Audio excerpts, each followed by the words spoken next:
Hey everyone, this is Tech Vibe. Today in this video, I'm going to show you how to fix your PlayStation 5 when it gets stuck on a black screen. So let's go ahead and jump into the video right now. If your PS5 is showing a black screen, step 1 is to unplug your console. First, power off your PlayStation 5 and disconnect the power cable from the outlet. Turn the console around and remove the power cord completely. Now go to your TV and unplug its power cable as well. Leave both devices unplugged for about 1 to 2 minutes. After that, plug everything back in.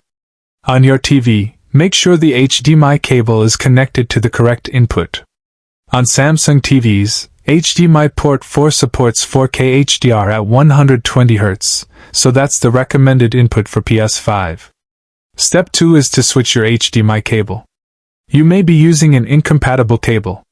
The PS5 requires an HDMI 2.1 cable for proper video output. Try swapping the cable with another one and plug it firmly into the PS5. You can also reverse the ends of the HDMI cable by swapping the TV side with the console side. Now plug the PS5 back in and launch it into safe mode. To enter safe mode, the PS5 must be fully off with no light showing. Hold the power button until you hear one beep, then a second beep. After the second beep, release the button. Now connect your controller to the front USB port and press the PlayStation button. Step 3 is to change the resolution.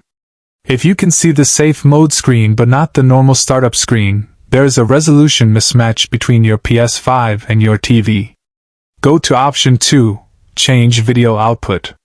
Select change resolution. Choose automatic to avoid incompatible settings. If your TV only supports 1080p, selecting 4K may cause a black screen. Step 4 is to disable HDCP. If you're using a capture card, HDCP can cause a black screen instantly. Go to Settings System HDMI and turn off HDCP. Step 5 is to use PS Remote Play to access your PS5 screen on your phone.